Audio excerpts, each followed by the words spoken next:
दुनिया के नक्शे पर एक नया इत्तेहाद, एक नया अलायंस उभर रहा है। ईरान और तुर्की का इत्तेहाद। दो ऐसे पड़ोसी मुल्क जो कभी एक दूसरे से मुतासिर तो रहे, लेकिन हमेशा बराबरी के रिश्ते तलाशते रहे। अब वही दोनों मुल्क अपने ताल्लुकात को डिफेंस डील की मंजिल तक ले आए हैं। ये खबर कहीं आपने सुनी? 1 तारीख से ईरान की अखबारों में और वेबसाइट्स में ये खबर तैर रही थी कि ऐसा होने वाला है।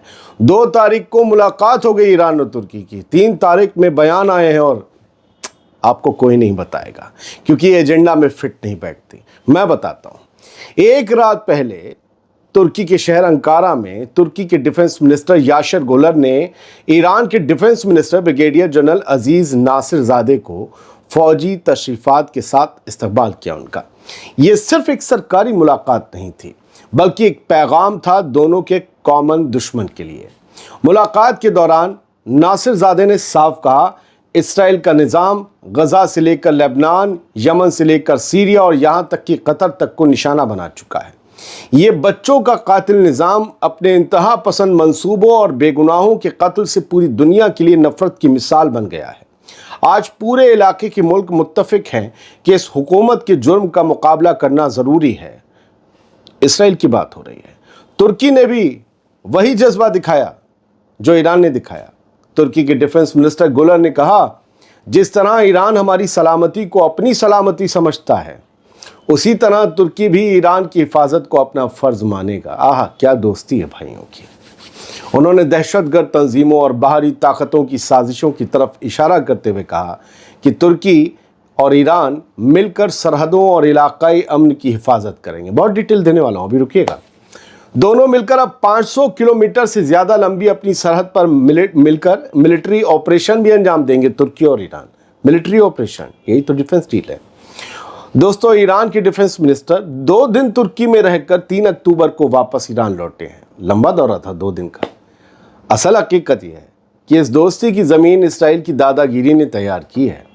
गजा में मासूम बच्चों के खून से लथपथ गली कूचों ने ईरान और तुर्की को एक दूसरे के और करीब ला दिया है।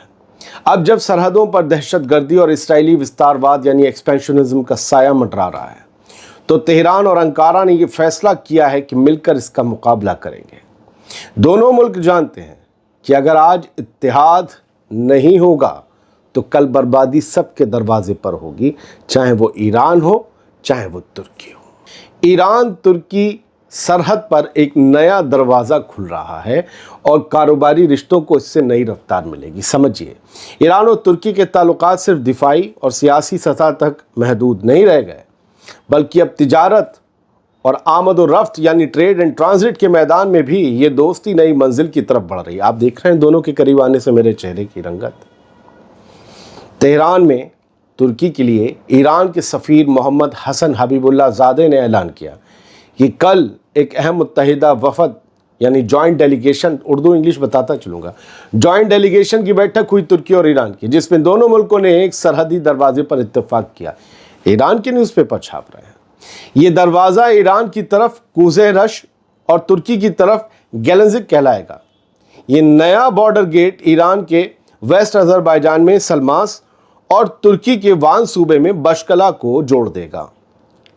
सफ़ीर के मुताबिक दोनों ममालिक के तमाम सरहदी इदारों ने जांच पड़ताल और मुआयने के बाद इस जगह पर रजामंदी जताई है। लेकिन बात सिर्फ तिजारत की नहीं है, कुछ और भी जाएगा, कुछ और भी आएगा। समझ रहे हैं? ये दरवाज़ा ईरान तुर्की के दरमियान चौथा ऑफिशियल बॉर्डर क्रॉसिंग होगा। चलिए एक अब आपको डिटेल देते हैं और उनको भी टटोलते हैं जो कहीं जय जय और कहीं गालियां देते हैं।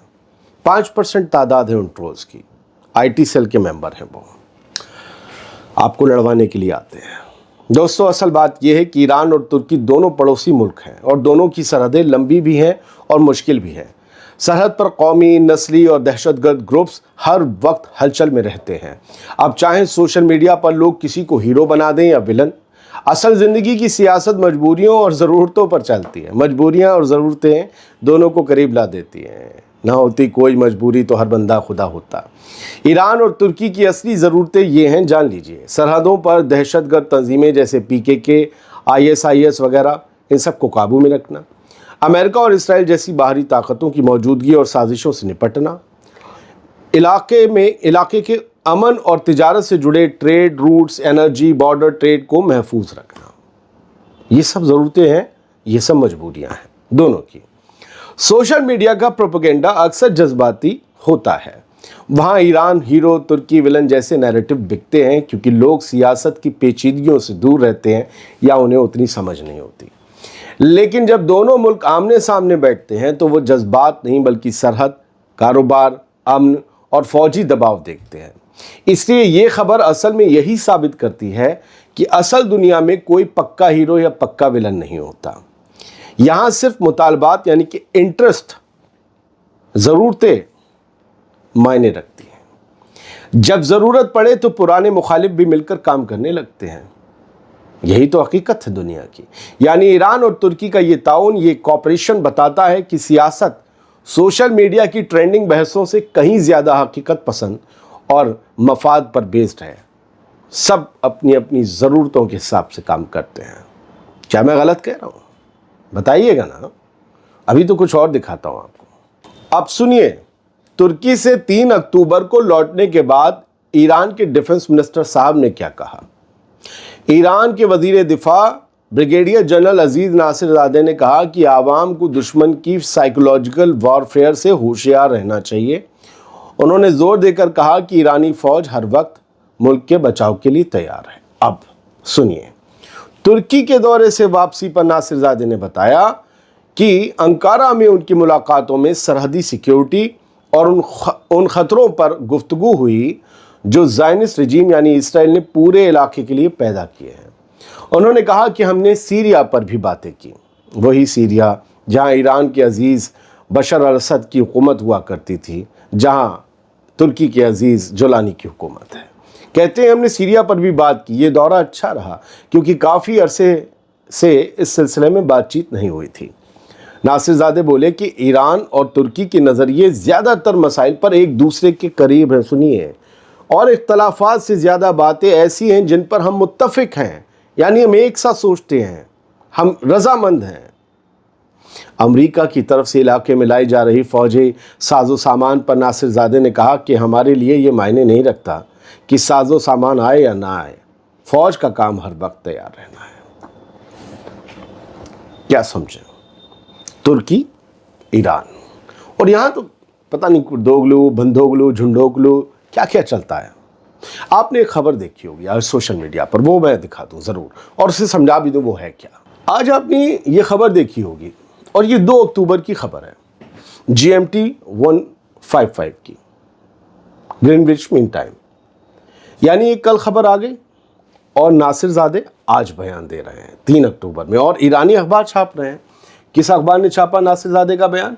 मैंने we must be constantly prepared to defend the country. इसी में उन्होंने अंदर तुर्की की तारीफ़ की है कि बहुत बढ़िया रहा, ये वो रहा। तो 2 तारीख में जब ये हो रहा था, तुर्की freezes assets link to Iran's nuclear programme. तुर्की ने ईरान के न्यूक्लियर प्रोग्राम से जुड़े एसेट्स फ्रीज कर दिए हैं। समझे, हिंदी में समझिए, तुर्की ने ईरान के परमाणु कार्यक्रम से जुड़ी संपत्तियों को जब्त किया। ये क्या है? 2 तारीख में ये बात है। क्या ये नासिरजादे को तुर्की में नहीं पता चली? असल में ये वो यूएन की पाबंदियां हैं जिसके लिए तुर्की भी पाबंद है, जो यूरोप भी कर रहा है। तुर्की भी चूंकि नेटो का भी हिस्सा है, यूएन का भी हिस्सा है, वो भी कर रहा है। कुछ ना भी मान सकते हैं, मुचटा ले सकते हैं सीधा यूएन से, लेकिन तुर्की ने उस चीज़ को किया जिसे कई यूरोपियन कंट्रीज़ ने किया, जिसे कनाडा ने किया। लेकिन ईरान के मुखालिफ इस मीडिया हाउस ईरान इंटरनेशनल ने उसे हेडलाइन में सिर्फ तुर्की क्यों दिया पता है? क्योंकि ईरान के डिफेंस मिनिस्टर तुर्की में थे। तो ये खबर उठा ली गई, लेकिन आपको 2 तारीख से किसी ने ये नहीं बताया, मैं तो फ्लोटिला में मसरूफ़ था, 2 तारीख से आपको किसी ने ये नहीं बताया कि ईरान और तुर्की एक हल्की फुल्की ही सही डिफेंस डील तो कर ही रहे हैं कि मिलकर ऑपरेशन करेंगे, सरहद पर दहशतगर्दों को मारेंगे, हम दोनों की हिफाजत, हम दोनों के आपसी मफाद हैं। और ये भी कहा कि जो है वो, और दोनों इसराइल के ख़िलाफ़ सख्त लहजे में भी हैं, और नया एक और गेट खोल रहे हैं। एक नया बॉर्डर गेट खोलने की ज़रूरत क्या पड़ी कि और ज़्यादा सामान आ सके एक दूसरे से, इंपोर्ट एक्सपोर्ट भी हो और कुछ अलग सामान भी। 3 तो ऑलरेडी सरहदी गेट थे, एक और गेट खुलने का मतलब होता है कि दोस्ती और गहरी हो रही है। इसीलिए मैं कह रहा हूँ 5% ट्रोल्स या 5% यूट्यूबर्स की बातों में मत आया करिए। 5 नहीं, यूट्यूब पे ज़्यादा लोग भी हो सकते हैं जो किसी को गद्दार, किसी को, ये जर्नलिस्ट का काम नहीं होता है। अगर मैंने किसी को गद्दार कहा और हीरो कहा, इसका मतलब मैंने अपना एजेंडा और प्रोपेगेंडा सेट कर दिया और आपको उस तरह से सोचने पर मजबूर कर दिया। हमारे हिंदी मीडिया में क्या हो रहा है, मुसलमानों को देशद्रोही बताने वाली खबरें चलाई जा रही हैं, भले वो किसी और के हवाले से। हमारा चैनल जो है, हमारे न्यूज़ चैनल, वो उस पर ये एनालिसिस नहीं कर रहे हैं कि ऐसा क्यों है, नहीं है, ये नहीं है, ये गलत है बयान। वो चला रहे हैं, पब्लिक तक पहुंच रहे हैं। पब्लिक जो बेवकूफ़ है, यहाँ वाले जैसे तुर्की को विलन बोलने वाली पब्लिक, ये कहती है अच्छा हाँ मुसलमान तो ऐसे हैं। वहाँ भी तो एक नैरेटिव, एक एजेंडा, एक प्रोपेगेंडा सेट किया जा रहा है। और यूट्यूब पर जिसे सोशल मीडिया कहा गया था, वो अनसोशल इतना हो गया है कि यहाँ आपको आपस में लड़वाने का किया जाता है। मैं आप लोगों को समझाता हूँ सर, ताकि मैं आपको फिर बता रहा हूँ, ये आईटी सेल चल रहा है आपको ऐसा करने का, आप नहीं समझ रहे sir. Thank you very much. खुश रहिए, सलामत रहिए।